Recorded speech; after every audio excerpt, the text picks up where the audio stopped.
So good morning guys. So yun, nandito tayo ngayon sa aming mini farm. So guys, meron tayong bisita ngayon, kaya naman kailangan nating makakuha ng ating kakatay ngayong araw. So nandito tayo sa ating mga bibi. So yan, napakarami ng ating bibi dito guys. Itik or bibi, ano man tawag ninyo dyan. So pipili lang tayo dito kung ano yung ating makakatay dito ngayong araw para sa ating mga bisita. Ayun guys, oh, napakadami nila. Ayan, ang lalaki, ang tataba. Ito pa yung iba. Ayan. So mamaya maya kukuha tayo ng kakatayin dyan. Alright, so dito pipili tayo. Pinapakain natin para mabusog sila. And ito nga pala yung ating mga kambing yan, nagpapahinga. Pero mamaya kukuha rin tayo ng isa dyan. So gusto ko lang din i-share sa inyo yung ating mga alagang baboy dito. Ayan, no? Almost 2-month-old na yan mga yan.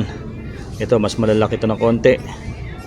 So lagpas 2 months. So mayroon pang mas malaki dito. So ito yung ating mas malalaki. Halos pang benta na to guys. Siguro nasa 3 to 4 months na to. And syempre mag-iinit na tayo ng tubig. So nakatayin natin yung bibi dyan. Di lang natin pinakita kasi nga bawal tayo magpakita ng pagkakatay. Bawal kay YouTube. So ito yung ating mga bibi or itik na ating kakatay kinatay na kanina. And syempre bago natin lutuin, kailangan nating isuplite yung ating mga bibi para mawala yung mga maliliit na balahibo. So ito na rin yung ating kambing kanina, hindi natin pinakita. Syempre bawal lang pagpapakita ng pagkatay ng mga hayop. At dito sisimulan na natin. Naghiwa na tayo ng mga siling labuyo. At nakasalang na nga pala yung ating pangkaldereta na bibi. Lagyan lang natin ng sili na green para maanghang, or sili na labuyo. Yan, halo-haloin lang natin. Meron na din tayong sibuyas at bawang dyan. Yan, haluin lang natin para kumalat yung anghang. Siyempre mas masarap sa kaldereta yung manghang. So meron din nga pala tayo dito guys. Ito, meron tayong panggata na puso ng saging. So napakasarap nito guys dahil yung ating gagamitin gata dito ay napaka fresh. Yan, tayo na yung magagata niyan. And siyempre sisimulan natin.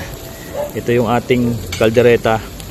Balikan ko lang yung luluto natin. So ito yung ating lulutuing puso ng saging. So magigisa lang tayo ng bawang sibuyas. Ayan. Then syempre halo-haloin lang natin. Then maglalagay lang tayo ng sili na labuyo at siling green. Konti lang naman yan. So ayan. Haloin lang natin bago natin ilagay yung ating hiniwa-hiwa na puso ng saging. Ayan. So syempre guys, kailangan ibabad yung maigi yan dahil may dagta yung ating puso ng saging. So haloin lang natin. Then maya maya kapag halo na, lagyan natin yung ating purong gata para mas fresh at maluto ng maayos. So naglagay na rin pala tayo dito ng pamintang powder. Then haluin lang natin para kumalat yung lasa.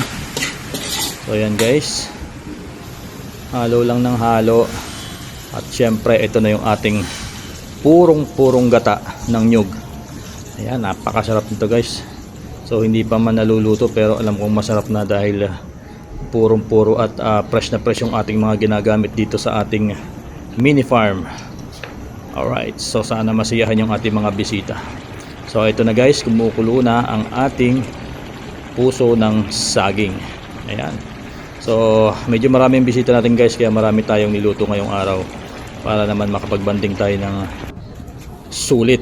So balikan ko lang yung ating pinalamig na alak. Siyempre hindi pwedeng wala to dahil hindi magiging masaya ang ating occasion kung wala ang mga to. So sorted na to guys. Meron tayong Sunmig Light, Sunmig Lemon, meron din tayo dyang Smirnoff Vodka para dun sa mga ladies natin. So yun lang. So maraming salamat guys sa lahat ng mga nakapanood at natapos ng video nito. Thank you so much, and please don't forget to subscribe, like and share sa ating videos. Alright, God bless you all. Bye bye.